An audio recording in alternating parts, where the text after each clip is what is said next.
I read something a few weeks ago that I still can't get out of my head. Meta charges more for ads it thinks might be scams. Not removes them, not freezes the account, quietly bumps the price. If Facebook systems flag your ad as probably fraudulent, you don't get shut down. You get moved into a more expensive tier. I'm Carl Kim. This is Interconnected. The apps you lean on every day are not neutral. Some of them make money from fraud. By the end of this episode, I don't think you'll see them the same way. I talked to a woman. She's a composite built from real conversations who lost her retirement through Facebook and Coinbase. She's 68. She had a decent cushion. She didn't click some sketchy pop up. She used the official regulated route at every step, and it still wiped her out. Meta shows about 15 billion scam ads a day. That's their own number. Inside the company, they projected around $16 billion this year from ads for scams and banned products, roughly 10% of total revenue.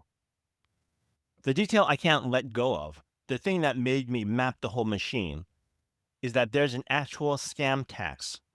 Meta looked at the fraud on its platforms and turned it into a pricing tier. That's not, we missed a few bad ads. That's a business decision. Let's start the investigation. I thought of scams as a background noise, annoying but small. A few bad actors in internet cafes, a phishing email you learn to spot. The real vulnerability was gullibility. If you were reasonably skeptical, had some financial literacy, kept up with the news, you were mostly fine. And I assumed the big platforms were at least trying to help. Maybe under resourced, playing catch up, but basically aligned with us. Trust and safety teams, AI detection, transparency reports. I assumed Meta and the rest wanted fraud gone, that the incentives pointed in the same direction we do. That picture was probably close to true 20 years ago. It's wrong now. The common story about fraud still goes like this. There are bad guys out there, and your job is to be careful. Don't click weird links. Don't hand out your social security number. If a return looks too good, it's fake. That's been the backbone of every public awareness push for decades. And yes, the platforms really do take a lot of junk down. Meta removed hundreds of millions of scam ads last year. They have large teams, they use machine learning. If you're looking from the outside, it looks like the company putting real money into safety while criminals keep adapting. The story hangs together. Diane, the retiree I mentioned, not her real name, bought into that story. She's 68, follows the news, handled her own investments for years. She met a man in a gardening group on Facebook. Over 4 months, they messaged constantly. He never asked for money. She raised it after he mentioned a crypto investment that had done well for him. She used Coinbase because it was the reputable option, regulated, above board. She figured if it's sketchy, Coinbase will stop it. Instead, she lost her entire retirement buffer. And then she flipped the question on me in a way that surprised me. She said, I use the tools the way they're supposed to be used. Facebook matched me with someone who shared my hobby. Coinbase verified me and processed my transaction. Every company along the way did exactly what it says it does. So why am I the only one carrying the blame? That stuck with me. It still does. Because the first crack in the be careful out there message is just scale. In 2024, consumers reported more than $12.5 billion in fraud losses, up from 25% from the year before. And that's only what's made it into official forms. The FTC says most fraud is never reported. The median loss across everything was $497. It looks less like a handful of spectacular disasters and more like a steady tax on everyone. Which brings me to the second crack and the thing that hooked me. To make sense of this, I'm going to introduce someone I'll call Priya. She's a composite based on people who've worked inside trust and safety teams. She joined Meta because she wanted to fight abuse. That was the pitch. She believed in it. And then she watched proposal after proposal get run through what she told me were called revenue guardrails. The one that stuck with her was something she called the 95% rule. Here's the rough idea. Meta systems scan ads and flag some as potentially fraudulent. But the company doesn't act on the initial suspicion. It waits until it's at least 95% sure an advertiser is committing fraud before it bans them. 95% is a very high bar, deliberately high. And then there's the part that made me go back and ask her to repeat it. If your fraud score is high enough to be worrying, but not high enough to cross that 95% line, you don't get removed. You get a higher price. You're moved to a premium tier supposedly to discourage you. I asked if I was understanding that correctly. She said yes. If the system is, say, 60% sure you're running a scam, it doesn't cut you off. It just charges you more. And if you're still willing to pay, you keep buying ads. The internal justification was that a lower bar would overblock. Small, legitimate advertisers would get swept up. That's the real problem. I don't want some mom running a small business to lose her ad access because she tripped a badly tuned filter. But here's the thing Priya couldn't square, and I can't either.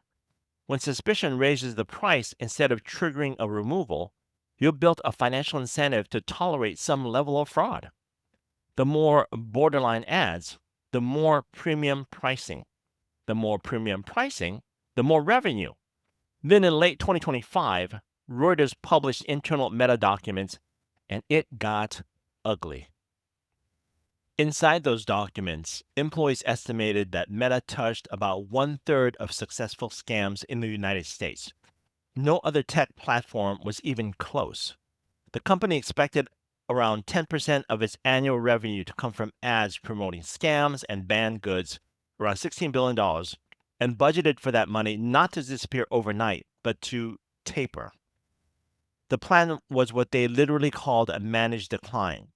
They aimed to slowly bring down the share of violating revenue from around 10% in 2024 to 7.3% in 2025 and 5.8% by 2027. So instead of we need to cut this to zero, you have a multi-year glide path that still assumes billions in fraud-related money. Then you get to the regulatory math. The document suggests Meta's leadership weighed that flood of income against the likely costs of fines or settlements. The company was taking in around $3.5 billion every 6 months from ads tagged as higher legal risk. Internal notes said, more or less, that this revenue would very likely be larger than any eventual regulatory hit. They penciled in potential penalties of up to $1 billion. Against something like $7 billion a year from these ads alone. At that point, the fines stop being a deterrent. They're just another cost you plan around. I'd love to tell you I had a sharp, confident reaction to that. I didn't. What I felt was closer to nausea. Not because anyone twisted a mustache in a boardroom, just because everything lined up. Meta optimizes revenue. Fraudsters pay to reach victims. Victims eat the loss. Priya says the engineers building detection tools genuinely wanted to shut bad actors down. But the final say on thresholds sat with people whose job was to keep money flowing. Those people had different priorities, and those priorities won. Diana asked why all the shame landed on her. Why was she the one lying awake at night when the platform served the ad and the exchange moved the money? I don't have a tidy answer yet, but the direction of that shame, who absorbs it and who doesn't, tells you a lot about how the incentives are set up. Here's where I landed on this. The surface story, be careful, it's a few bad apples, isn't wrong because the facts are false. It's wrong because it's incomplete. The platform that serves the ad has a financial reason to keep some of those bad apples in the barrel. Not all of them, just enough to hit the numbers. But as I was reporting this, another question kept nagging at me. Meta is only the front door. The ad finds the victim, but who's on the other side of the ad? Who's sending the messages? Who's running the operation that drained Diane's account? That question took me somewhere I didn't expect, and it's where we're going next. Next time on Interconnected, we go inside the supply chain, not the platforms, the people. Roughly 300,000 of them trafficked into industrial scam compounds. Some of those compounds are the size of small towns. Some of the workers are there against their will, and the infrastructure keeps them online. And the infrastructure keeping them online includes American satellites. I'm Carl Kim. This is Interconnected. See you in the follow-up episode.